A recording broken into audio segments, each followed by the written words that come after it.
ধোকা ধোকা। ওয়ামাল হায়াতুদ দুনিয়া ইল্লা মাতাউল গুরুর, দুনিয়ার সব আয়োজন আল্লাহ বলছে ধোকা ধোকা ধোকা।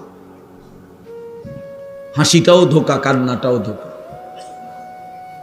সব ধোকা। সুখের আয়োজনও ধোকা, দুঃখের আয়োজনও ধোকা। সুখের আয়োজনও থাকবে না, দুঃখের আয়োজনও থাকবে। হাসলেও মরে যাবেন, কাঁদলেও মরে যাবেন। সুখে থাকলেও মৃত্যু হবে, দুঃখে থাকলেও মৃত্যু হবে। রাজপ্রাসাদের অট্টালিকায় যে তারও মরণ হবে, জীর্ণ কুটির কুড়ে ঘরে যে তারও মৃত্যু হবে। জীবনে যে কোনো দিন সুখ দেখে নাই ওই দুঃখী মানুষেরও মৃত্যু হবে। জীবনে যে কোনো দিন দুঃখ দেখে নাই ওই সুখী মানুষেরও মৃত্যু হবে। সেজদা দিতে দিতে কেউ আব্দুল কাদের জিলানি হলেও মৃত্যু হবে। আল্লাহর নাফরমানি করতে করতে ফেরাউন নমরুদ হয়ে গেলেও মৃত্যু হবে। এক চিরন্তন সত্য, এক চির বাস্তবতা, ওয়াজাআত সাকরাতুল মাউত বিল হক। আল্লাহ বলছে বান্দা সত্য সত্য মৃত্যুর যন্ত্রণা আসবে। যালিকা মা কুনতা মিনহু তাহিদ, যে মৃত্যু থেকে তুমি বারবার পলায়ন করেছিলে।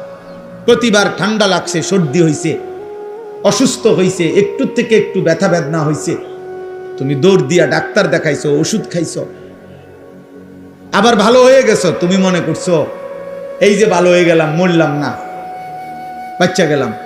আল্লাহ বলে না বান্দা, ভুল বুঝছো। অসুস্থতা বারবার আসে, মৃত্যু বারবার আসে না।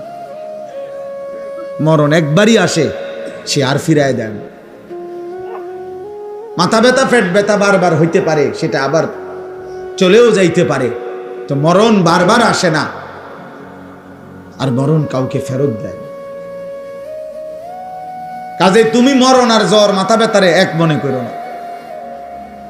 তুমি মৃত্যু আর পেটের অসুখরে এক কথা মনে করো না বান্দা। তুমি এক ভেবো না, বরং সত্য সত্যই মৃত্যু আসবে, মৃত্যুর যন্ত্রণা। এই জন্য প্রিয় ভাই আমার, বাপ আমার, আমি অনুরোধ করছি, মূল ফিকির ওয়াজের আত-তারগীব ওয়াত তারহিব, একটি মাহফিল যত বড় আয়োজনই হোক, এর মূল উদ্দেশ্য এই দুইটা, আত-তারগীব ওয়াত তারহিব। অর্থ হইল জান্নাতের আগ্রহ তৈরি করা, জাহান্নামের ভয় তৈরি করা। আল্লাহ কোরআনে বলেন ওয়া আনজালনা ফিহা আয়াতিন বাইয়িনাত লাআল্লাকুম তাযাক্কারুন। আমি কোরআনের আয়াতগুলো আমি আল্লাহ নাজিল করেছি কেন? লাআল্লাকুম তাযাক্কারুন, যেন তোমরা উপদেশ গ্রহণ করতে পারো।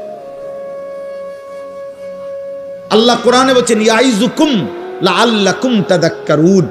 আমি আল্লাহ নিজে তোমাদেরকে ওয়াজ করছি কেন? লাআল্লাকুম তাযাক্কারুন, যেন তোমরা উপদেশ গ্রহণ করতে পারো। আল্লাহ তাআলা মূসা নবীকে বলছে, মূসা এই নিকৃষ্ট কাফের ফেরাউন, তার কাছেও কালেমার দাওয়াত নিয়ে যাও, ইমানের দাওয়াত দাও। কেন? আল্লাহ নিজে বলছে লাআল্লাহু ইয়াতাযাক্কারু আও ইয়াখশা, হয়তো সে উপদেশ গ্রহণ করবে অথবা আমি আল্লাহকে ভয় করব। এক কাফেরের কাছে, মুশরিক নিকৃষ্ট কাফের, যে আল্লাহ দাবি, খোদা দাবি করছে নিজেকে, এমন খোদা দাবিদার, তার কাছে পর্যন্ত আল্লাহর কথা পেশ করার মাকসাদ আল্লাহ নিজে বলছে যে সে যেন উপদেশ গ্রহণ করে অথবা আল্লাহকে ভয় করে। তাহলে আমাদের কাছে উদ্দেশ্য কি? তাই আমাদের কাছে উদ্দেশ্য কি? একটা প্রদর্শন, এটা দেখাই দিলাম আমরাও পারি, এটাই মাকসাদ। কথা বলেন না? লোক হইছে, একটা মাহফিলের পরে এতটুকুই শুধু আলোচনা হইল যে লোক হইছে। হ্যাঁ, তো লোক হইছে, তো এখন মাশাআল্লাহ অনেক লোক হইছে, তারপরে এরপরে কি হইছে? হ্যাঁ, লোক হইছে, বুঝলাম, ধরে নিলাম। তো এখন কি? সকাল থেকে কি বেটা লোক হইছে, আর এখন আপনার অর্থাৎ যারা আয়োজন করছে তা করে আগামীকাল লোকজনে মাথা তালগি দিয়ে লই আঁটবো, ঠিক না? লোক হইছে না? তো এটা কি বলেন? তাইলে বিষয়টা এটা না। লোক কম না বেশি? আমি 4 জন মানুষের সামনে বয়ান করছি, 3 ঘন্টা, 70 জন মানুষ গুণা, 50 জন মানুষ, 20 জন মানুষের সামনে 4 ঘন্টাও বয়ান করছি একটা সময়, সেই আরো 10 বছর আগে, 15 বছর আগে।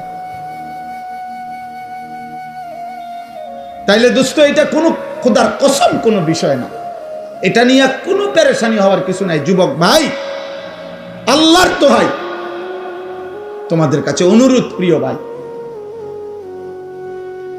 তোমরা এই খ্যাতি কিংবা জনপ্রিয়তার জন্য কারো পিছনে দৌড়ায়ও না। তোমরা অনেক ছেলে মাশাআল্লাহ আসছো দোস্ত, আমার একজন বক্তা দেখতে আসছো ঠিক তো, কিন্তু যারা আজকে এশার নামাজ পড়লা না, মাগরিবের নামাজ পড়লা না, বন্ধু আমারে দেখে তোমাদের কি হবে? আমি আসছি তো, দেখছো তো, এখন বেনামাজি তুমি এখন চলে যাও, এখন আব্বা চলে যাও তুমি। বেনামাজি তো নিকৃষ্ট, যার কপালে সেজদা নাই, এ তো এ আসমানের নিচে জমিনের উপরে সর্বশ্রেষ্ঠ গাদ্দার, এই সৃষ্টির সবচেয়ে নিকৃষ্ট অসভ্য বেয়াদব, যার কপালে সেজদা নেই। ও রাজিম, ও এই পরিমাণ বিতাড়িত, যাকে পাথর মেরে মেরে বিতাড়িত করা উচিত তাকে বলে রাজিম। এজন্য যেদিন সেজদা দেয় নাই সেদিন আল্লাহ বলছে, ইবলিস ফাখরুজ ফাইন্নাকা রাজিম, বের হবে ঈমান, ফাইন্নাকা রাজিম। আল্লাহ বলছে, ইবলিস আজকের থেকে তুমি অভিশপ্ত, আজকে তুমি মাতরুদ, বিতাড়িত। আর আরবিতে রাজিম বলা হয় ওই ব্যক্তিকে যাকে মূলত পাথর মেরে মেরে তাড়ায় দেওয়া উচিত। রজম। এই জন্য বিবাহিত পুরুষ এবং বিবাহিত মহিলা যদি জিনা করে, ইসলামী শরীয়তের শাস্তি হলো রজম, মানে পাথর মেরে মেরে হত্যা করা। এই শয়তানের জন্য আল্লাহ এই শব্দ ব্যবহার করছে, রাজিম।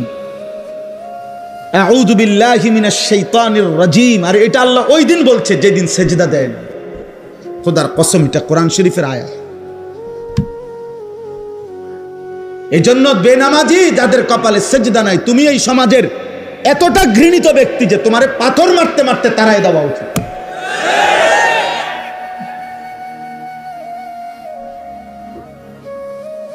তুমি এতটা ঘৃণিত, তুমি জমিনের এতটা ঘৃণিত ব্যক্তি। ওয়া ইন্না আলাইকাল লা'নাতা ইলা ইয়াউমিদ্দিন। আল্লাহ বলছে, ইবলিস আজকের থেকে নিয়ে কিয়ামত পর্যন্ত তোর উপরে আমি আল্লাহর লানত। এই যেদিন সেজদা দেয় নাই সেদিন বলছে। প্রিয় ভাই মাওলানা গাজী ইয়াকুব উসমানী বলছে, দোস্ত ফজরের নামাজ পড়তে, আলহামদুলিল্লাহ সারা বাংলাদেশে আমরা এই মেহনত করি, ফজর ক্যাম্পেইন, ফজরের প্রচারণা। রাসূলুল্লাহ সাল্লাল্লাহু আলাইহি সাল্লাম বলছে, ফজরের নামাজ যে পড়ে না, নবী একাধিকবার বলছে, রাসূলুল্লাহ সাল্লাল্লাহু আলাইহি সাল্লামের একেবারে বুখারীর হাদিস, মুসলিম শরীফের হাদিস, সর্বাধিক বিশুদ্ধ কিতাবের হাদিস, নবীজি বলছেন, ফজরের নামাজ যে পড়ে না সে মুনাফিক, মুনাফিক, মুনাফিক, মুনাফিক, মুনাফিক। আর নবী যদি বলে তোমারে মুনাফিক, এবার হাসরের ময়দানে সুপারিশ তোমার কোন আব্বাই করবে তুমি ঠিক করে নাও। যিনি সুপারিশ করবে তিনি তো বলছে তোমারে মুনাফিক, আর তিনি মুনাফিকের জন্য সুপারিশ করবে না। এবার তোমার কোন আব্বাই তোমার জন্য সুপারিশ করবে, তুমি তোমার বাপের লগে কথা কইয়া রাখো, তুমি কথা বলে রাখো। হাউজে কাউসার তোমার কোন আব্বাই দিব, তোমার ওই আব্বার লগে তুমি কথা বলে রাখো। এজন্য নওজোয়ান, নিজের উপরে রহম করো, নিজের উপরে দয়া করো। গোটা পৃথিবী ভুলে গেলেও নিজেকে ভুলো না। সব ভুলে গেলে ভুলে গেলা, কিন্তু কমপক্ষে নিজের উপরে দয়া করো, কমপক্ষে নিজের উপরে দয়া করো। আমি অনুরোধ করলাম, আমি অনুরোধ করলাম, আমি অনুরোধ করছি, আমাদের সবার অতিরিক্ত বুদ্ধির কারণে মাহফিলের সময়টা একটু এলোমেলো হয়ে গেছে, যার কারণে আমি খুব লম্বা সময় কথা বলতে পারছি না। আন্তরিকভাবেই আমি দুঃখিত। কিন্তু আমার প্রথম কথা শেষ, আমি আর দ্বিতীয় কথা হলো আমার এই 4টা আয়াতের তর্জমা বলি। কিন্তু আমি সমস্ত ছেলে তোমাদেরকে বলি, বাপ আমার হাত জোর করে অনুরোধ, তোমরা যারা এশার নামাজ সারাদিনে 1 ওয়াক্ত নামাজ পড়ো না, একটা সেজদা দাও নাই, তুমি দয়া করে চলে গেলে ভালো ছিল। তুমি আল্লাহর দুশমন, তুমি রাসূলুল্লাহ সাল্লাল্লাহু আলাইহি সাল্লামের দুশমন, তুমি নবীর 23 বছরের কলিজা ছেঁড়া তায়েফের রক্তের দুশমন। তুমি নবীর তায়েফের রক্ত তোমার কলিজা গলাইতে পারে নাই। 14 দিন যে নবী পেটে পাথর বাঁধছিলেন ক্ষুধার কষ্টে, সেই পাথর বাঁধা ক্ষুধার কষ্ট তোমার দিল গলাইতে পারে নাই। তায়েফের দান দান শহীদ করা রক্ত তোমার মন নরম করতে পারে নাই। তোমার মতো গাদ্দার, ছোটখাটো গাদ্দার না।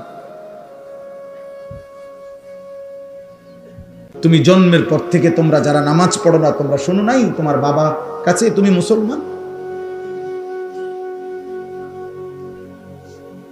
365 দিনে খোদার 1 বছরে যে কোনো দিন 5 ওয়াক্ত নামাজ পড়ো নাই, ফজরের নামাজ পড়ো নাই আব্বা, তুমি জীবনে জানো না? তোমার বাবা বলে নাই, তোমার মা বলে নাই তুমি মুসলমান? তোমারে কেউ বলে নাই যে মুসলমানের উপরে নামাজ ফরজ? হ্যাঁ, আল্লাহর নবী সাল্লাল্লাহু আলাইহি সাল্লাম বলেছে, বাইনার রাজুল ওয়া বাইনাশ শিরকি ওয়াল কুফর তারকুস সালাহ। কোন ব্যক্তি মুমিন নাকি মুশরিক নাকি কাফের, খোদার কসম নবী বলছে পার্থক্যের প্রমাণ তারকুস সালাহ, নামাজ ছেড়ে দেওয়া। এর ভিত্তিতে প্রমাণিত হবে সে মুমিন না মুশরিক। বিশুদ্ধ হাদিস। আল্লাহর নবী সাল্লাল্লাহু আলাইহি সাল্লাম। অতএব আমার প্রথম বক্তব্য, এমন মালিক, এমন রব আল্লাহ তাআলা বলতেছেন। এই আমি 4টা আয়াত পড়ছি, এবার বলি সংক্ষেপে। আলহামদুলিল্লাহি রাব্বিল আলামিন। আল্লাহ বলছে, বান্দা শুনো, সমস্ত প্রশংসা আল্লাহর জন্য। কেন? যেহেতু তিনি জগৎ সমূহের পালনকর্তা। আল্লাহ তাআলা বললেন আলহামদুলিল্লাহ, সমস্ত প্রশংসা আল্লাহর জন্য। যদি বলি কেন, আল্লাহ বলবে, বান্দা কেন কেন আমার জন্য প্রশংসা হবে না? এই কায়নাতের সব আয়োজন যেখানে যা, সবই তো আমার, সবই কার? তো আমার প্রশংসা হবে না তো কার হবে? এই সৃষ্টির চারিদিকে যত আয়োজন, ভালোবাসার যত রং, যত প্রিয় জিনিস, যত পছন্দ, যত ভালোবাসা, যত আবেগ, যত অনুভূতি, যত ফিকির, যত চেষ্টা, যত মেহনত, যেখানে যত আয়োজন, সবকিছুই তো বান্দা আমার দেওয়া, আমার। তা আমার প্রশংসা না তো কার? তাইলে আমার প্রশংসা করবা না তো কার করবা বান্দা? কার করবা? চারিদিক তো সব আমার। ইন্না যায়্যানাস সামাআদ দুনিয়া, আমি তো সাজিয়েছি। আল্লাহ বারবার কোরআনে এই কথাটা যে কতভাবে বলছে, কতভাবে, যে বান্দা তুমি একটাবার বিবেক দিয়া তোমার মধ্যে দেখো, তোমার সব আমার। চারিদিকের সৃষ্টিতে দেখো, তাও আমার। আলাম নাজআলিল আরদা মিহাদা ওয়াল জিবালা আওতাদা ওয়া খালাকনাকুম আজওয়াজা ওয়া জাআলনা নাওমাকুম সুবাতা ওয়া জাআলনাল লাইলা লিবাসা। আল্লাহ বলে, বলো না বান্দা, এই জমিন আমি কি তোমার জন্য বিছানার মতো বিছায়া দেই নাই? আমি কি পাহাড়গুলো পেরেকের মতো তোমার জন্য স্থাপন করি নাই? আমি কি তোমাদেরকে জোড়ায় জোড়ায় নারী পুরুষে সৃষ্টি করি নাই? আল্লাহ বলে, 2 চোখের ঘুম আমি কি দেই নাই? রাত্রিটাকে অন্ধকারের কালো চাদর দিয়ে আমি কি ঢেকে দেই নাই? দিনের আলোকিত সূর্যটাকে তুলে তোমার উপার্জনের উপযোগী আলোকিত একটা দিনের পরিবেশ আমি কি বানায় দেই নাই? মাথার উপরে 7টা আসমান আমি আল্লাহ কি বানাই নাই? একটি পূর্ণ সূর্য আলোকিত আমি কি দেই নাই? একটা চাঁদ আমি কি উঠাই নাই? প্রতিনিয়ত আকাশ থেকে অঝোর ধারায় বৃষ্টি আমি কি নামাই নাই? জমিন থেকে তোমার জন্য খাদ্য, শস্য, উদ্ভিদ, ফুল ফল ফসল আমি কি উৎপন্ন করি নাই? এত কিছুর বিনিময়ে আমি কি সেজদা পাই না? এই নাফরমান, এই গাদ্দার, বেনামাজি গাদ্দার, তুই ওঠ না কেন? এমন মালিক অস্তিত্বের প্রতি সেকেন্ড, জীবনের প্রতি মুহূর্ত, হায়াতের প্রতিক্ষণ, নিঃশ্বাসের প্রতিটা উঠানামা, চোখের প্রতিটা পলক, হাতের প্রতিটা নড়াচড়া, হৃদয়ের হার্টের প্রতিটা স্পন্দন, যিনি 24 ঘন্টা নিয়ন্ত্রণ করছেন, দয়া করে দিচ্ছেন, তাকে একটা সেজদা দিল না? এই নাফরমান, কেমনে ঘুমাইবা?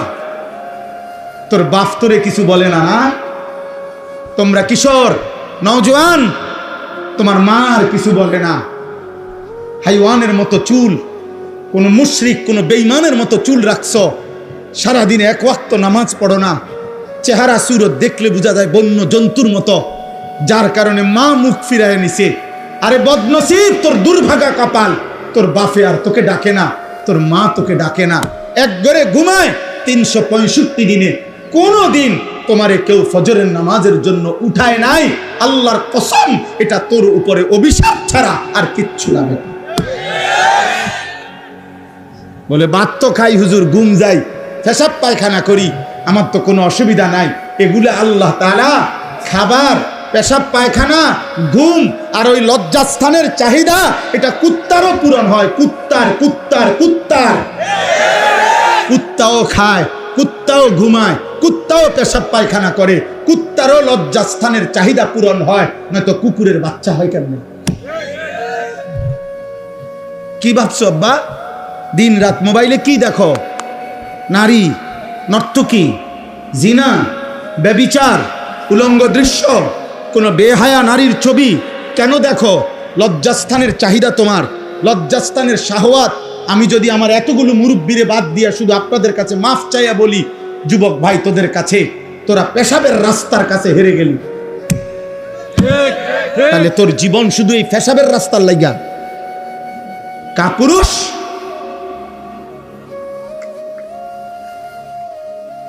আর একটা মানুষের সৃষ্টি, এই মাথা, এই চোখ, এই চুল, এই চেহারা, এই হাত, এই নাক, এই দিল, এই দিমাগ, এই আসমান ও জমিন, এত কিছু দিয়ে আল্লাহ তাআলা সাজিয়েছেন শুধুমাত্র এই যৌন চাহিদার জন্য, এক নারীর জন্য। প্রিয় বাপ, তুমি কি করছো? বলো না নওজোয়ান, বলো কি করছো বাপ? তোমরা কি করছো? কি শুরু করছো তোমরা? সুখ মিলবে না বাপ, খোদার কসম, গুনাহ সুখ দিবে না। লাহুম আযাবুন আলীমুন ফিদ দুনিয়া ওয়াল আখিরাহ। কোরআন শরীফের সূরা নূরে 18 নম্বর পারায় স্পষ্ট আছে, আল্লাহ বলে যে সমাজ মুমিনদের, যাদের দ্বারা অশ্লীলতা, বেহায়াপনা, ফাহেশা, নারী পুরুষের অবাধ মেলামেশা, জিনা ব্যভিচারের অবাধ পরিবেশ, চরিত্রহীনতার অবাধ পরিবেশ চালু হয়, খোদার কসম আল্লাহ বলছে আমি তাদেরকে দুনিয়াতেও কঠিন আযাব দেব, আখিরাতেও কঠিন আযাব দেব। লাহুম আযাবুন আলীমুন ফিদ দুনিয়া ওয়াল আখিরাহ। ফিদ দুনিয়া, ফিদ দুনিয়া মানে দুনিয়া, দুনিয়া যে দুনিয়া এটা বুঝেননি। দুনিয়া শব্দের অর্থ দুনিয়া কদ্দুর বুঝছেননি। অতএব আমার দাদার বয়সীরা, ওরা হয়তো তোমার আগে কবরে চলে যাবে, তোমার বাবার বয়সী কবরে চলে যাবে, কিন্তু তোমরা 14, 16, 18, 20, 22 বছরের ছেলে, যে পরিমাণ তোমরা যা করছো, তোমাদের আগামী ভবিষ্যৎ তোমরা মুসিবতে ফেলে দিবে। যদি কোনো দিন দেখো তোমার বোনও চরিত্রহীন, তোমার মেয়েও চরিত্রহীন, তোমার স্ত্রীও চরিত্রহীন, তখন বাঁচবা কেমনে বাপ? পরের নারীর কাছ থেকে, পরের মেয়ের কাছ থেকে তুমি যা চাও, তোমার মেয়ের কাছ থেকে যদি ভবিষ্যতে অন্য কেউ এটা চায়,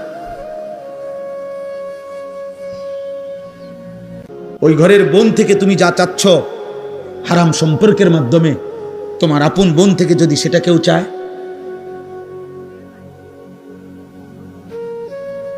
কথা বলে না? তো তুমি সেটা মেনে নিবে তো? তোমার ইজ্জত এটা মেনে নিবে তো? তোমার আত্মসম্মান এটা মেনে নিবে তো? আল্লাহ নবী সাল্লাল্লাহু আলাইহি সাল্লাম এক যুবককে এই কথাটাই বলছে, নবীজির হাদিস। ওই যুবক জেনা করতে চেয়েছিল, নবীজির কাছে অনুমতি চাইছিল। ইযান লি বিজিনা, বলছি ইয়া রাসূলুল্লাহ আমি জেনার অনুমতি চাই। আল্লাহ নবী সাল্লাল্লাহু আলাইহি সাল্লাম তাকে 5টা প্রশ্ন করছেন ওই যুবককে। এই কিতাব আমার গাড়িতেও আছে, আরবি কিতাব। ওই যুবককে নবী বললেন, আমি তোমার কাছে জানতে চাই, আফা তুহিব্বুহু লি উম্মিক ওয়া ইবনাতিক ওয়া উখতিক ওয়া আম্মাতিক ওয়া খালাতিক। আমি সংক্ষেপে বললাম। নবীজি বললেন, যুবক তুমি কি চাও তোমার মায়ের সাথে কেউ জিনা করুক? যুবক বলছে, লা ইয়া রাসূলুল্লাহ, না। তোমার মেয়ের সাথে না, তোমার বোনের সাথে না, তোমার ফুফুর সাথে না, তোমার খালার সাথে না। আল্লাহ নবী বললেন, ওয়ালান নাসু লা ইউহিব্বুনাহু লিউম্মাহাতিহিম ওয়া বানাতিহিম ওয়া আখাওয়াতিহিম ওয়া আম্মাতিহিম ওয়া খালাতিহিম। তাহলে যুবক মনে রেখো, কোনো মানুষও চায় না তার মায়ের সাথে কেউ জিনা করুক, তার মেয়ের সাথে কেউ জিনা করুক, তার বোনের সাথে কেউ জিনা করুক, তার ফুফুর সাথে কেউ জিনা করুক, তার খালার সাথে জিনা করুক। তুমি যা চাও না অন্যরাও তা চায় না, তাহলে তুমি কিভাবে করবা? ওই যুবক তখন চোখের পানি ফেলে বলছে, ইয়া রাসূলুল্লাহ আমি কসম করে তওবা করলাম, এমন নাফরমানি আমি আর কোনোদিন করব না। আল্লাহর নবী তখন কাছে টেনে তার বুকে হাত দিয়া ওই যুবকের জন্য নবী 3টা দোয়া করছে। আজকে কিশোর যুবক, তোমরাও যদি কেউ নিয়ত করো যে হারাম ছবি, হারাম নারী, হারাম দৃশ্য, হারাম বিবাহ বহির্ভূত কোনো মেয়ের সাথে কোনো সম্পর্ক করবা না, অশ্লীলতার বেহায়াপনা করবা না, তো আমি ইনশাআল্লাহ এই দোয়া তোমাদের জন্য করব। 30 বছরের নিচে, 30 বছরের নিচে যাদের বয়স, তোমরা হাত তোলো। দেখেন কি পরিমাণ।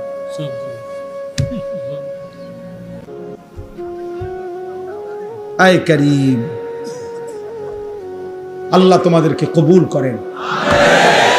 তো নবী সাল্লাল্লাহু আলাইহি সাল্লাম ওই যুবকের জন্য 3টা দোয়া করছেন। আল্লাহুম্মা গফির যামবাহু, আল্লাহ এই যুবকের গুনাহ মাফ করে দেন, আল্লাহ আমার এই নওজওয়ানদের গুনাহ মাফ করে দেন। ওয়াতাহির কলবাহু, নবীজি ওই যুবকের জন্য দোয়া করছেন, আল্লাহ আপনি তার দিল পবিত্র করে দেন। আয় করিম, আপনি আমার এই সন্তানদের দিলও পবিত্র করে দেন। ওয়া হাসিন ফারজাহু, নবী 3য় দোয়া করছেন, আল্লাহ এই যুবকের লজ্জাস্থানকেও পবিত্র করে দেন। আমি যে যুবক দোয়া করি, আল্লাহ আমার এই নওজওয়ানদের লজ্জাস্থানকেও পবিত্র রাখেন। আল্লাহ কবুল করেন। আমার ভাই আলহামদুলিল্লাহ, আল্লাহ বলছেন বান্দা প্রশংসা আমার। চারিদিকের যে কোনো আয়োজন, তুমি যেখানেই তাকাবা আমার কথা যেন তোমার মনে পড়ে যে আমার রব দিয়েছেন। जिधर देखता हो तू ही तो, হাজার में शजर में तेरे रंग बू है। গাছে দেখো, পাথরে দেখো, যেদিকেই দেখো, আউলিয়া কেরাম বুজুর্গানে দিন বলতেন, আল্লাহ আপনারই রং দেখি, আপনারই গ্রাম শুনি, আপনারই কুদরত দেখি। মাওলা সব কার? আল্লাহ, সব আল্লাহ। আলহামদুলিল্লাহ রব্বিল আলামিন। আল্লাহ বলেন আমি শুধু সৃষ্টিকর্তা না, আমি রব। আল্লাহ শুধু সৃষ্টিকর্তা না, রব। রব রব মানে কি? পালন কর্তা। পালন কর্তা মানে কি? তাফসীরের মধ্যে আছে তাবলীগুশ শাইই ইলা কামালিহি শাইআন ফাশাইআন। অর্থ হলো কোন জিনিস অনস্তিত্ব থেকে অস্তিত্বে এনে, অস্তিত্বের প্রথম মুহূর্ত থেকে পূর্ণতার শেষ সেকেন্ড পর্যন্ত যিনি ওই সৃষ্টির যাবতীয় 24 ঘন্টা প্রতি মুহূর্তে যখন যা যতটুকু প্রয়োজন, সে বলুক বা না বলুক, চাক বা না চাক, জানুক বা না জানুক, দিতে থাকেন, তিনি হইল রব। এখন আমরা এই পৃথিবীতে একসময় ছিলাম না, আমাদেরকে এই পৃথিবীর অস্তিত্বে, এই সৃষ্টির জগতে এনেছেন কে? এরপরে মায়ের পেট থেকে যখন আমরা বের হলাম, এরপরে আল্লাহ তাআলা আমাদের লালন পালনের দায়িত্ব নিছেন। কোন বছর থেকে? 4 বছর থেকে, 2 বছর বয়স থেকে। কখন থেকে? অস্তিত্বের প্রথম মুহূর্ত থেকে। অস্তিত্বের কোন দিন থেকে? প্রথম মুহূর্ত থেকে। প্রথম মুহূর্ত থেকে, জন্ম থেকেও না, তারও আগ। মায়ের পেটে দায়িত্ব ছিল কার? মায়ের পেটের আগে বাবার বীর্যে যখন ছিল তখন দায়িত্ব ছিল কার? মায়ের জরায়ুতে পৌঁছাইছেন তখন দায়িত্ব ছিল কার?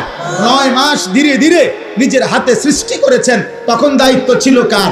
মাটির অস্তিত্বের মধ্যে আমরা ছিলাম, মাটি থেকে আমাদেরকে সৃষ্টি করেছে, তো মাটির অস্তিত্বে আমাদেরকে সংরক্ষণ করেছেন, তখন দায়িত্ব ছিল কার? আল্লাহর। আল্লাহর। আল্লাহ বলেন, আমি প্রতি সেকেন্ড প্রতি মুহূর্তে আমি আল্লাহ লালন করছি, পালন করছি। এজন্য আমি রব। তুমি বান্দা জানো না কখন তোমার কি লাগবে। রোদ, বৃষ্টি, আলো, বাতাস, রাত, দিন, সকাল, দুপুর, ঠান্ডা, গরম, সুস্থতা, স্বাস্থ্য, যৌবন, শিশু, বৃদ্ধ, হাসি, কান্না, আনন্দ, বেদনা, আহার, নিদ্রা, সব আমি দিছি। সব সব সব সব সব। অতএব এত কিছুর বিনিময়ে যদি আমি আল্লাহ আমার নামটা তোমার জবানে না শুনি, আমার সেজদাটা যদি আমি না পাই, এর চাইতে বড় অকৃতজ্ঞতা, এর চাইতে বড় সীমা লঙ্ঘন, এর চাইতে বড় গাদ্দারি আর কি হইতো? বলো না বাপ, এর চাইতে বড় গাদ্দারি আর কি হইতে পারে?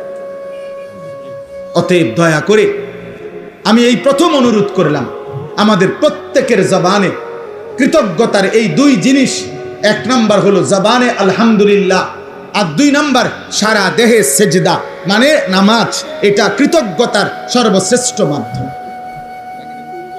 1 নাম্বার হলো আলহামদুলিল্লাহ। 1 নাম্বার কি? জবানে বলা। জবানে আমাদের প্রতি মুহূর্তে বারবার এই জবানে বলা উচিত আলহামদুলিল্লাহ। যখনই আমাদের জীবনের যেই কোনো প্রয়োজন পূরণ হয় তখনই আমাদের বলা উচিত আলহামদুলিল্লাহ। আলহামদুলিল্লাহ। প্রতিবার খাবারের পরে বলা উচিত আলহামদুলিল্লাহ। প্রতিবার ঘুম থেকে জেগে বলা উচিত আলহামদুলিল্লাহ। প্রতিবার বাথরুমের প্রয়োজন সেরে বের হয়ে বলা উচিত আলহামদুলিল্লাহ। অর্থাৎ রবের প্রশংসা, রবের প্রশংসা। আল্লাহ আপনি দিছেন, আপনি দিছেন, আপনি দিছেন, আপনার শুকর, আপনার শুকর, আপনার শুকর। এজন্য দোস্ত, প্রত্যেকটা বাবা ছেলে সবার কাছে অনুরোধ, ভাইয়া আমরা আল্লাহ তাআলার প্রশংসার এই বাক্য বেশি বেশি বলার চেষ্টা করব ইনশাআল্লাহ। সবাই সবাই আমরা বলি আলহামদুলিল্লাহ। আবার বলেন আলহামদুলিল্লাহ। আবার বলেন আলহামদুলিল্লাহ। সবাই কেমন আছেন? শরীর স্বাস্থ্য কেমন? ঘর পরিবার কেমন? আয় রোজগার কেমন? বাবা মা কেমন? ভাই বোন কেমন? জীবন চলছে কেমন? রাত কাটে কেমন? দিন কাটে কেমন? আলহামদুলিল্লাহ। আল্লাহর প্রশংসা, আল্লাহর প্রশংসা। এবার আল্লাহ বলেন আর রহমানির রহিম। আল্লাহ তাআলা বলছেন, বান্দা এই যে গোটা জগৎ, এই বিশাল কায়নাত আমি যে পরিচালনা করি, তোমাদের সকলকে আমি লালন পালন করি, এটা কারো পক্ষ থেকে আমার উপরে কোনো দায়িত্ব না, কারো পক্ষ থেকে আমার উপরে কোনো চাপ না। কেউ আমারে বাধ্য করে নাই, আমারে কেউ দায়িত্ব দেয় নাই, কেউ আমারে জবরদস্তি করার মতো অধিকার নাই। আর রহমানির রহিম, আমি ভীষণ দয়ালু, আমি সীমাহীন দয়াবান, আমি অপরিসীম করুণাময়। আমার দয়ায়, আমার মায়ায়, আমার রহমতের দরিয়া থেকে আমি তোমাদেরকে লালন করছি। এবার 3 নম্বরে আল্লাহ তাআলা বললেন, বান্দা এই কথাটা গুরুত্বপূর্ণ। আল্লাহ বলতেছে, বান্দা আমার ভীষণ দয়া তুমি দেখছো কি, যে আমি ডাকলেও খাওয়াই, না ডাকলেও খাওয়াই, সেজদা দিলেও খাওয়াই, সেজদা না দিলেও খাওয়াই, ঈমান আনলেও খাওয়াই, ঈমান না আনলেও খাওয়াই, মুমিন, মুশরিক, মুরতাদ, কাফের, হ্যাঁ সমস্ত মানুষ, পশু, জন্তু, জানোয়ার সকলকে আমি আল্লাহ লালন পালন করছি। এটা আমার রহমতের কারণে, এটা আমার রহমতের কারণে। তবে মনে রেখো বান্দা, এইটা মনে কইরা তুমি ভাইব না যে আমি আর কিছুই বলবো না, বরং যেমনে মন চায় খাইবা, ঘুমাইবা, দুনিয়া ভোগ করবা, রং তামাশা করবা, মনের চাহিদা মতো চলবা, আমি কোনো কিছুর হিসাব নেব না। না না, মালিকি ইয়াউমিদ্দিন, আজ দুনিয়ায় আমি রহমতের কারণে যা দিলাম, অচিরেই আখিরাতের দিন আমি তার হিসাব নেব। আমি বাদশাহ, আমি মালিক, আমি রাজাধিরাজ, আমি জব্বার, আমি কাহ্হার, আমি আজিজ, আমি জুনতিকাম। অতএব অতএব তুমি এদিক সেদিক যাইও না, এদিক সেদিক যাইও না বান্দা, তুমি আমার কাছে থাকো, আমার হুকুমে থাকো। আজ দুনিয়ায় রহমতের কারণে আমি যা দিলাম, আগামী দিনে আখেরাতে আমি তা হিসাব নেব। এজন্য বন্ধু, একটা নিঃশ্বাস, এক ঢোক পানি, এক লোকমা খাবার, চোখের একটা পলক, খেজুরের একটা দানা, খাবারের একটা অংশ, একটা বুট, একটা সামান্য কিছু জাররা, আল্লাহ তার হিসাব নেবেন, তার হিসাব নেবেন। নবীজি সাল্লাল্লাহু আলাইহি সাল্লাম একদিন হযরত উমরকে 3 দিন ক্ষুধার্ত থাকার পরে উমর রাদিয়াল্লাহু তাআলা আনহু 2টা খেজুর আর 1 ঢোক পানি পান করছেন। নবীজি বললেন, ওয়াল্লাহি লা তুসআলু আন হাযান নাঈম, উমর, আল্লাহর কসম, এই নিয়ামত, এই 2টা খেজুর আর 1 ঢোক পানি, এটাও কিয়ামতের দিন তুমি আল্লাহর কাছে জবাবদিহি করতে হবে। আল্লাহর এই নিয়ামতের কি শুকর আদায় করবে? অতএব মালিক ইয়াউমিদ্দিন, অতএব বন্ধু, আজ আল্লাহ তোমাদের অনেক যুবক, তোমরা ভাবছো কেউ কিছু বলে না, কেউ বাধা দেয় না, আমার মন মতো খাই, ঘুমাই, গুনাহ করছি, নাফরমানি করছি, গান বাজাই, বাদ্য বাজাই, নারী দেখি, ছবি দেখি, মোটর সাইকেলে ঘুরি, অসৎ বন্ধুদের আড্ডায় পড়ে থাকি সারাদিন। তুমি মনে করছো কেউ তোমারে কিছু বলে না? না আব্বা, হাত জোড় করে বলি, ওই রব ছাড়বে না। মা ছেড়ে দিছে, বাবা ছেড়ে দিছে, এই সমাজ ছেড়ে দিছে, এই দেশ ছেড়ে দিতে পারে, কিন্তু ওই আসমানওয়ালা মালিক বলছে আমি ছাড়বো না বান্দা, আমার একটা একটা জাররা জাররা নিঃশ্বাসের হিসাবও আমি নেব। অতএব সর্বশেষ কথা হলো ইয়্যাকা না'বুদু ওয়া ইয়্যাকা নাস্তাঈন। আল্লাহ তাআলা বলছে, অতএব বান্দা যদি বুঝে থাকো আজ দুনিয়া আমি দিলাম, আগামী দিনে এই দুনিয়ার হিসাব আমি আখেরাতে নেব। অতএব 2 কথার দ্বারা তোমার দিল থেকে বা তোমার বলা উচিত ইয়্যাকা না'বুদু, যে আল্লাহ, অতএব যেহেতু আপনি দিছেন সব, আবার আপনি হিসাবও নিবেন সব, কাজেই অন্য দিকে ঘুরে ফিরা লাভ নাই। আমি স্বীকৃতি দিলাম আমি আপনার গোলামি করব। কার গোলামি? আল্লাহর ইবাদত। তবে ওয়া ইয়্যাকা নাস্তাঈন, আল্লাহ আপনার হুকুম মানব, আপনার গোলামি করব। তবে একটা আবদার শুধু, মাওলা, আমি একটু সাহায্য প্রার্থনা করি আপনার কাছে, আমি দুর্বল মানুষ, আমারে আপনি সাহায্য করেন, আমারে আল্লাহ আপনি তৌফিক দিয়েন, আমি যেন সেজদা দিতে পারি, আমি যেন গোলামি করতে পারি, আমি যেন গুনাহ ছাড়তে পারি, আমি যেন হালাল পথে চলতে পারি, আমি যেন হারাম বর্জন করতে পারি। এই গুনাহে ভরা দুনিয়াতে আমি আপনার রাজি মর্জির উপরে যেন চলতে পারি। আপনার আমারে সাহায্য করবেন। খোদার কসম, হাদিসে আছে, আল্লাহ নবী বলছেন, আল্লাহ তাআলা বলেন, যদি কোনো বান্দা দিল থেকে এই সূরা ফাতিহার এই দোয়া করতে পারে, চাইতে পারে, তো আল্লাহর ওয়াদা আছে, ওয়ালি আবদি মা সাআলা, আল্লাহ ওয়াদা দিছে আমার বান্দা সূরা ফাতিহার মাধ্যমে যা চাচ্ছে আমি আমার বান্দাকে তাই দিয়ে দেব, তাই দেব। তুমি যদি বাস্তবিকে আমার সাহায্য চাও, তো ইবাদতের জন্য, নামাজের জন্য, সেজদার জন্য, বন্দেগীর জন্য, গুনাহ ছাড়বার জন্য, হালাল রোজগারের জন্য আমি তোমারে সাহায্য করব বান্দা। তুমি বলো তুমি দিল থেকে চাও কিনা, বাস্তবিকে চাও কিনা। বাস্তবিক অর্থে চাইলে, কলব থেকে চাইলে, ইখলাসের সাথে চাইলে আমি আল্লাহ তোমাকে তৌফিক দিয়েই দেব, দিয়েই দেব, দিয়েই দেব। অতএব কিশোর ভাই, যুবক ভাই, শেষ কথা আমার, দোস্ত আমার, বন্ধু আমার, নওজোয়ান সাথী আমার, নষ্ট হইও না বাপ, নষ্ট হইও না। এই পৃথিবী তোমারে মনে রাখবে না রে আব্বা। গুনার পরে আমি শেষ কথা বলি, পাপীকে কোনোদিন মানুষ মানুষ নামে ডাকে না, পাপের নামে ডাকে, পাপের নাম। যে সুদখোর তারে আর মানুষ মানুষ নামে ডাকে না, সুদখোর নামে ডাকে, সুদখোর। মানুষ বলে ঘুষখোরকে মানুষ আর মানুষ বলে না, বলে ঘুষখোর। মদখোরকে মানুষ আর মানুষ বলে না, বলে মদখোর, নেশাখোর, গাঁজাখোর, ফুট্টাখোর, বাবাখোর, ডাইলখোর, ইয়াবাখোর, হারামখোর। এজন্য জুয়ারিকে মানুষ আর মানুষ বলে না, জুয়ারি বলে। জিনাকার ব্যভিচারীকে মানুষ আর মানুষ বলে না, ব্যভিচারী বলে, জেনাকার বলে, লম্পট বলে, চরিত্রহীন বলে। এজন্য পৃথিবীতে একবার যদি কলঙ্কের দাগ লাগা যায়, মানুষ যদি একবার বলে ফেলে তুমি সুদখোর অথবা হারামখোর, তো এই নাম মুছা বড় কঠিন হবে, বড় কঠিন। হতে পারে 100 বছর পরে, 150 বছর পরে তোমার বংশের নাতিরে মানুষ বলবে লম্বা কথা কইস না, শহরের থেকে চিনি তোর দাদা সুদখোর ছিল, সর। হতে পারে আজকের পাপ তোমার প্রজন্মের 100 বছর পরের জেনারেশনকেও লজ্জিত করে দিবে। অতএব গুনাহ ছাড়ো আব্বা, নজর হেফাজত করো, আখলাক হেফাজত করো। তোমার জন্য তুমি করো, তোমার ভালো তুমি করো। নাফরমানের নাম থাকে না। কোন পাপীকে মানুষ শ্রদ্ধার সাথে মহব্বতের সাথে উচ্চারণ করে না। আমি তো পরিষ্কার বলি, ফেরাউনের নাম এই পৃথিবীর কোন মানুষ ফেরাউন নামে কোন কুত্তার নামও রাখে না, কুত্তার নাম। নমরুদ নামে কোন কুত্তার নামও রাখে না। আবু জেহেল নামে কোন কুত্তার নামও রাখে না, কুত্তার নাম।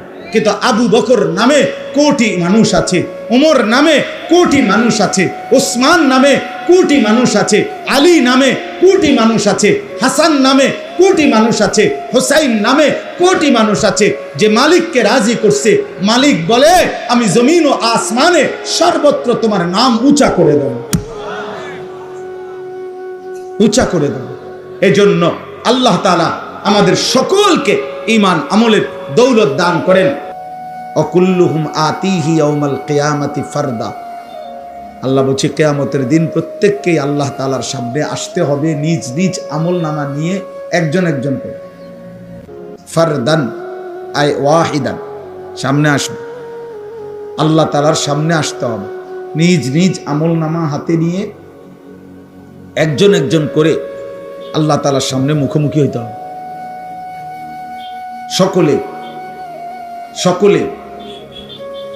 এজন্য খুদ রাসূলুল্লাহ সাল্লাল্লাহু আলাইহি সাল্লাম নিজে, তিনি নিজের জন্য দোয়া করতেন, আল্লাহুম্মা হাসিবনি হিসাবান ইয়াসীরা।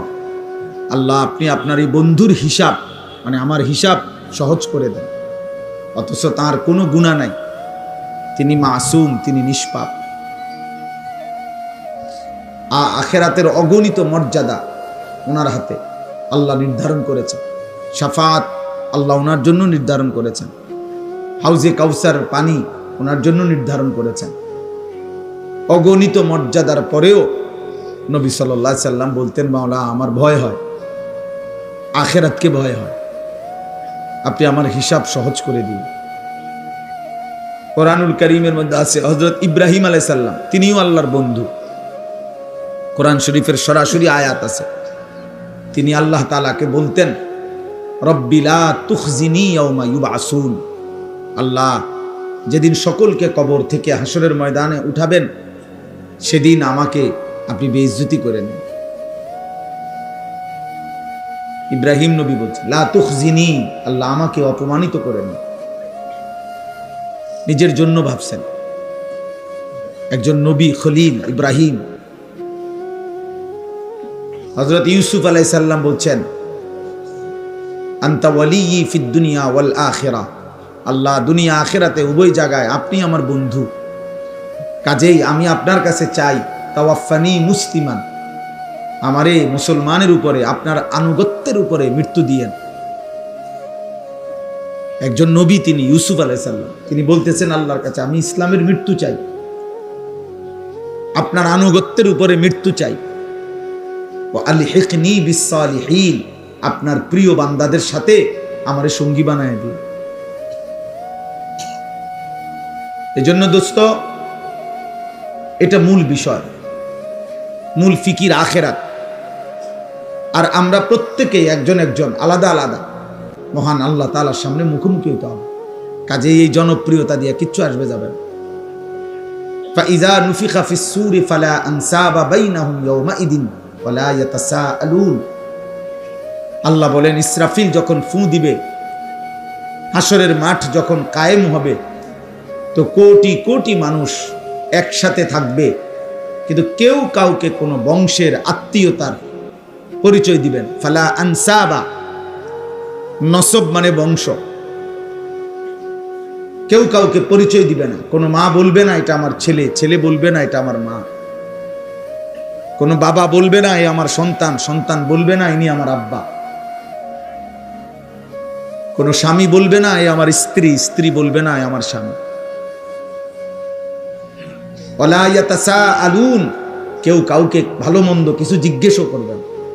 যে ভাই আপনার কোনো কষ্ট হচ্ছে কিনা, গরম লাগতেছে কিনা, আপনার দাঁড়াইতে কোনো অসুবিধা হচ্ছে কিনা, এরকম কোনো কথাও কেউ কাউকে জিজ্ঞেস করবেন। লিকুল্লি ইমরিইম মিনহুম ইয়াওমাইদিন শাআনুন ইউগনি, আল্লাহ বলছেন প্রত্যেকেই ব্যস্ত থাকবে নিজেকে নিয়ে, শুধুই নিজেকে নিয়ে। এক নবী মুহাম্মদ সাল্লাল্লাহু আলাইহি সাল্লাম ব্যতীত গোটা কায়নাতের সমস্ত আম্বিয়া, আতকিয়া, আউলিয়া, আসফিয়া, সাহাবা, মুমিন, কাফের, মুশরিক, সেজদাওয়ালা, সেজদা ছাড়া সকলেই বলবে ইয়া রব্বি নফসি নফসি, ইয়া রব্বি সাল্লিম সাল্লিম, আল্লাহ আমাকে বাঁচান, আমাকে বাঁচান, আল্লাহ নিরাপদ রাখেন, নিরাপদ রাখেন আজ হাসরের মাঠ।